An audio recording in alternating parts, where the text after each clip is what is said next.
नमस्कार, वंदे मातरम दोस्तों। Chapter 2 random variable and discrete probability distribution में फर्स्ट ऑफ ऑल टर्म्स को समझेंगे, सिंबल्स को समझेंगे। सबसे बड़ा capital X random variable, small x represent value of random variable X, n is number of Bernoulli trials, यानी वो एक्सपेरिमेंट कितने टाइम साइमल्टेनियस कंडीशन में हम रिपीट कर रहे हैं वो होता है Bernoulli trials. Small p stands for probability of success and small q is probability of failure. Important point is p plus q is always equals to 1. The probability for success plus probability of failure is total always 1. Now mean for random variable x is symbolically presented as mu. Mu is e of x and its formula is sigma x into px. Sigma x into px. And variance of random variable x is sigma square and it is v of x and its formula is e of x square minus e of x the whole square. E of x square minus e of x the whole square, जिसमें e of x square है sigma x square into px and e of x the whole square है sigma x into px the whole square. तो इस तरह से ये symbols formula याद रखने हमें। ये प्रैक्टिकल क्वेश्चन थ्रू हम समझ रहे हैं कि किस तरह से ये रैंडम वेरिएबल और डिस्क्रीट प्रोबेबिलिटी डिस्ट्रीब्यूशन का पूरा चार्ट तैयार किया जाता है। हमने यहाँ पे एक केस स्टडी लिया है बाइनोमियल प्रोबेबिलिटी डिस्ट्रीब्यूशन की। सबसे पहले फॉर्मूला है p of x, main formula for probability density function p of x is equal to ncx p raise to x q raise to n minus x, where p is probability of success, q is probability of failure, n is number of Bernoulli trials. यहाँ पे हमने case लिया है tossing a balanced coin. Balanced coin means probability of success and failure is same. It is called symmetrical distribution. And in case of symmetrical distribution, P और Q equal value होती है, यानी कि 1/2. Success and failure की probability same होती है। तो यहाँ पे अगर tossing a balanced coin 3 times and if we take X means head is number of success. X denote number of heads. It is success. तो सक्सेस के जो रेंज होगी सक्सेस की वो होगी 0 सक्सेस, यानी एक भी बार हेड्स ना मिले, एक बार मिले, 2 बार मिले और 3 बार मिले। This is called complete distribution chart, probability distribution chart. और इसका टोटल हमेशा 1 होगा, सिग्मा px हमेशा 1, यानी प्रोबेबिलिटी का टोटल हमेशा 1 होगा। तो इसके लिए हमने यहाँ पहले एक केस स्टडी में ये वैल्यू रखी है।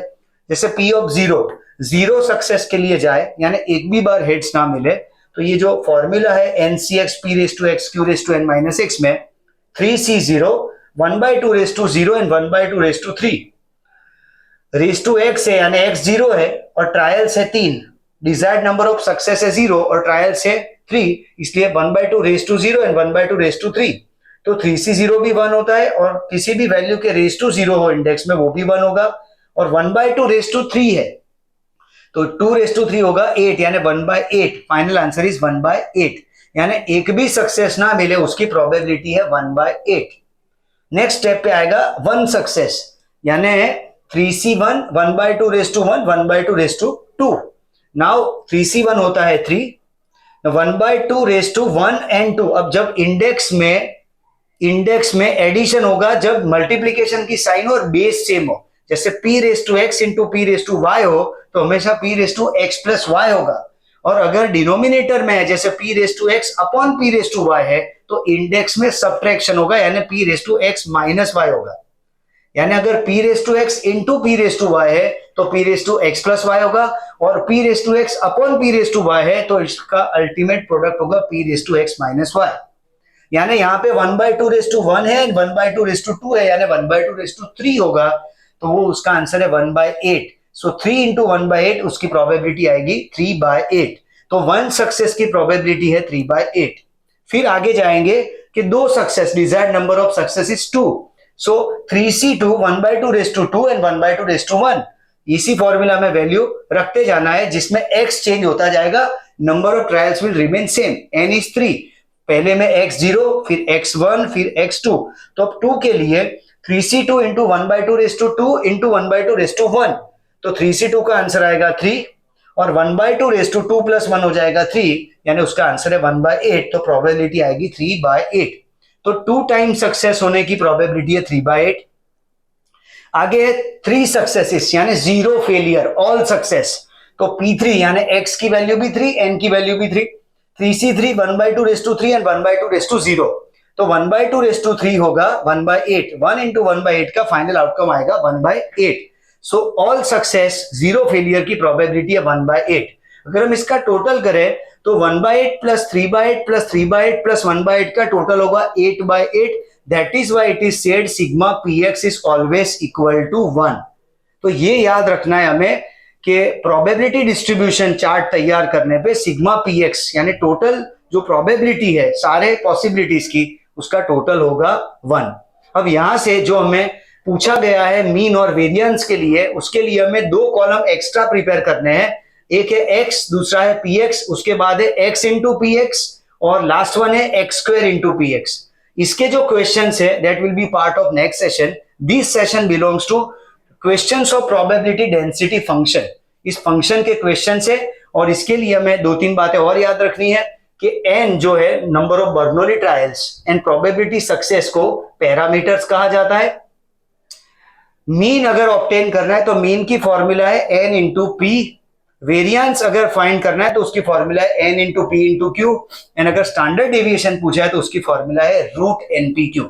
तो ये समरी है पूरा चैप्टर की।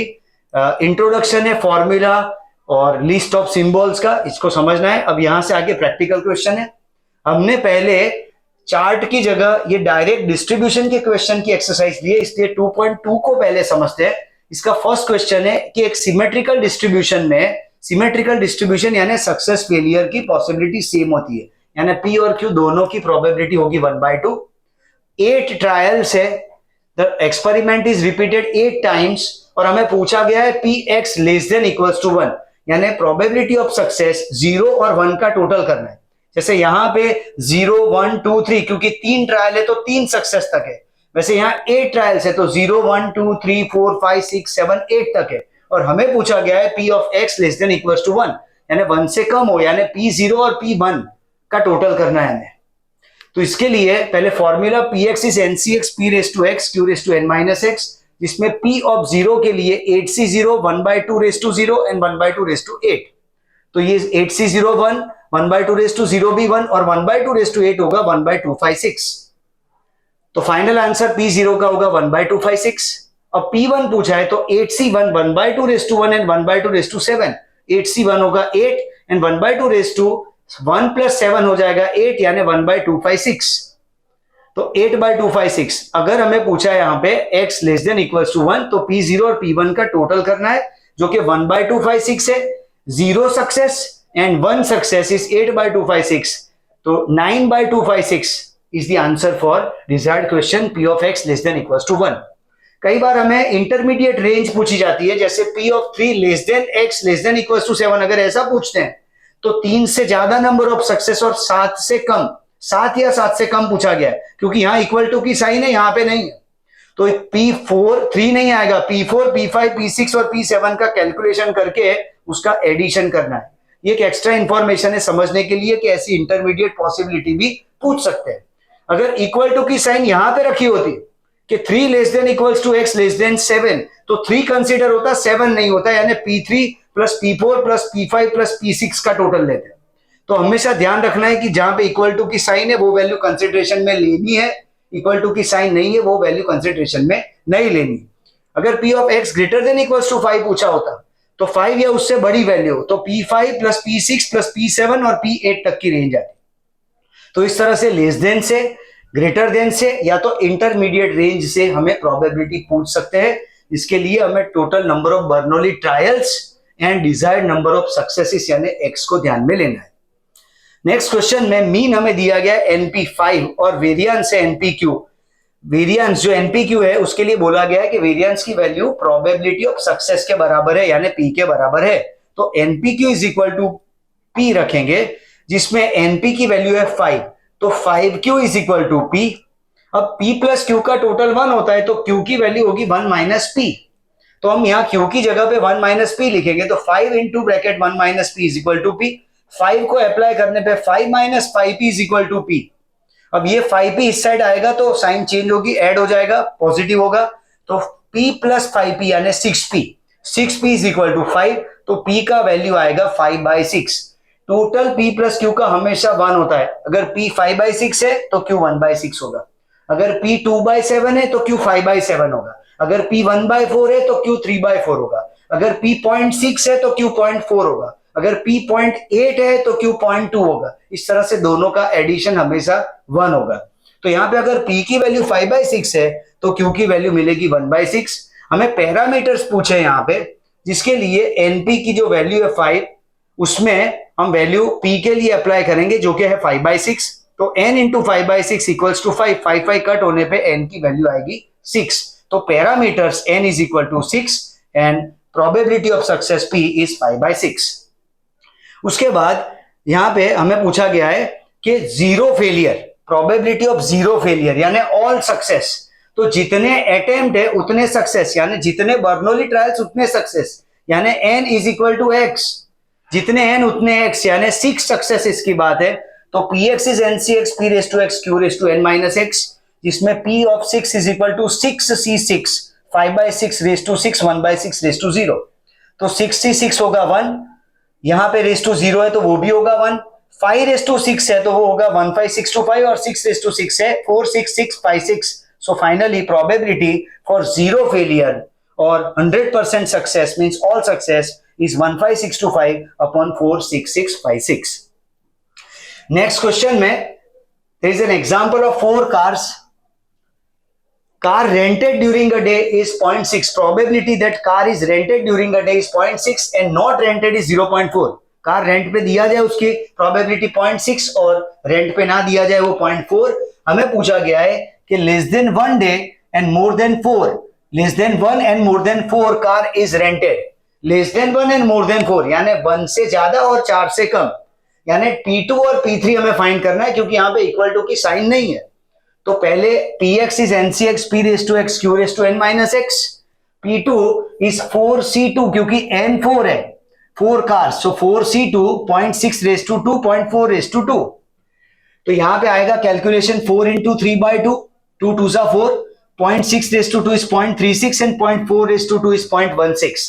सो 6 इंटू 0.36 इंटू 0.16 इज 0.3456 कि car rented for 2 days, 2 cars is rented is 0.3456 and 3 cars rented is 4c3 क्योंकि x की वैल्यू अब 3 होगी, 0.6 raise to 3 0.4 raise to 1, 4c3 is 4 into 0.6 raised to 3 is 0.216 into 0.4 is 0.3456. So 2 cars rented during a day is 0.3456 and 3 car is 0.3456. So car less than more than 1 and less than 4. More than 1 and less than 4 rented during a day is P1 less than x less than 4. So it is P of 2 plus P of 3 and final answer is 0.6912. So car rented for more than 1 and less than 4 days, the probability is 0.6912. Next question में 200 farms का case study दिया गया है। Out of 200 farms, salted water is found in 20 farms and regular water in remaining farms, mean 180 farms. तो हमारे पास 1/10 and 9/10 ऐसी दो probability है। अब हमें डिफाइन करना है कि क्या सक्सेस है और क्या फेलियर है। तो हमें पूछा गया है यहाँ पे not getting salted water in 3 out of 5, 3 out of 5 में नॉट गेटिंग सॉल्टेड वाटर यानी regular water is our success. Key factor in this chapter is to determine about success and failure. तो यहाँ पे regular water, not getting salted water is success. तो regular water की probability है 9/10 और salted water की है 1/10। तो ये होगा फेलियर, ये होगा सक्सेस। अब हमें पूछा गया है कि 3 out of 5 यानी x3 और n5, तो px is ncx p raise to x q raise to n minus x, जिसमें p3 की वैल्यू फाइंड करने के लिए 5c3 9/10 raise to 3 and 1/10 raise to 2। तो 5c3 का आंसर होगा 5 into 4 into 3 अपॉन 3 into 2।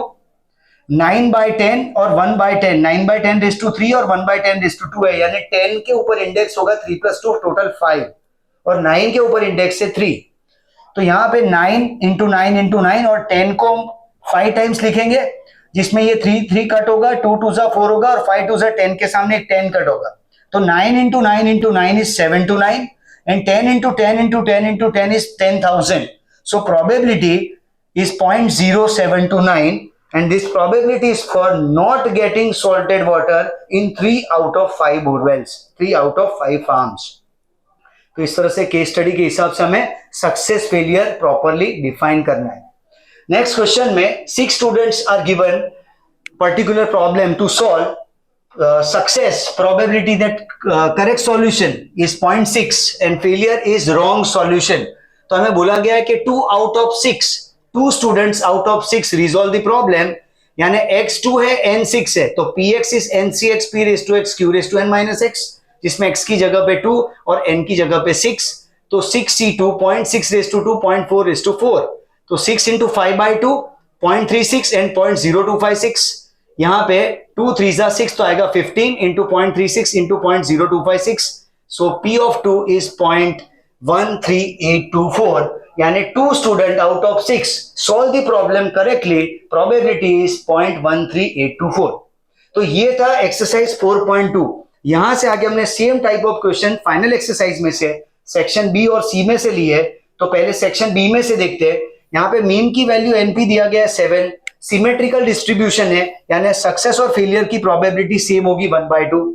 अगर एनपी इज इक्वल टू 7 में पी की जगह पे 1/2 लिखे तो हमें बर्नौली ट्रायल्स के नंबर मिलते हैं और वो है 14.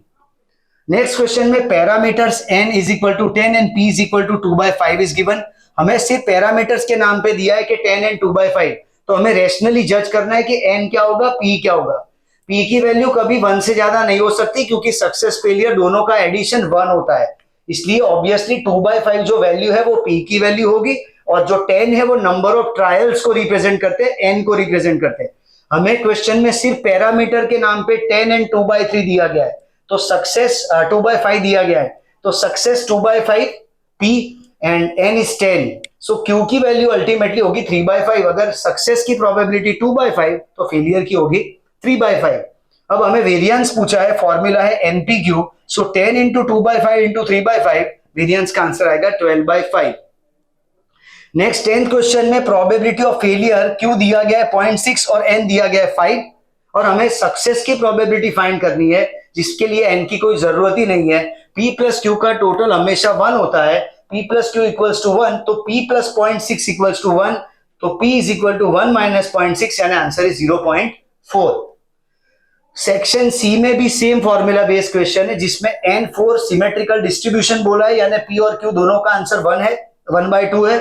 और हमें पूछा गया है कि 4 सक्सेसेस आउट ऑफ 4 ट्रायल्स, यानी 0 फेलियर यहाँ पे. So P of x NCx P raise to x Q raise to n minus x.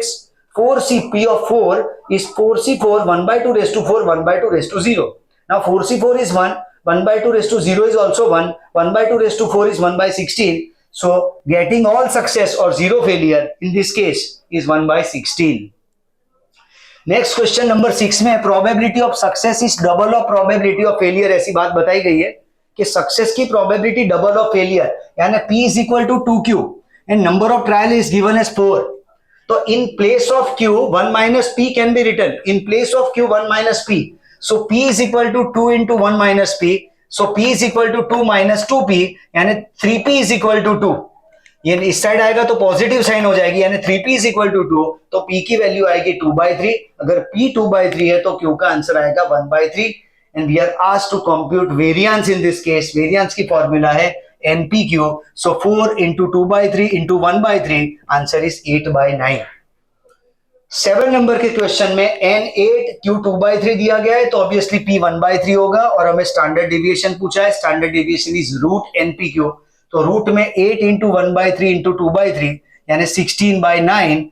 अगर रूट ले इंडिपेंडेंटली तो न्यूमरेटर में 16 है जिसका रूट आएगा 4, डिनोमिनेटर में 9 है जिसका रूट आएगा 3. So answer is 4/3 for standard deviation, यानी रूट NPQ का आंसर है 4/3.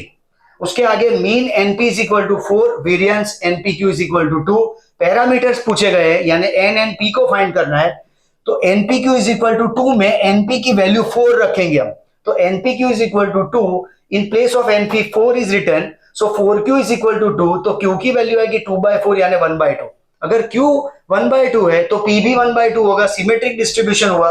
और हमें NP इज इक्वल टू 4 दिया गया है, इसमें p की वैल्यू 1/2 रखे तो n की वैल्यू 8 मिलेगी, यानी पैरामीटर्स इंडिपेंडेंटली मिलेंगे, p is equal to 1/2 and n is equal to 8।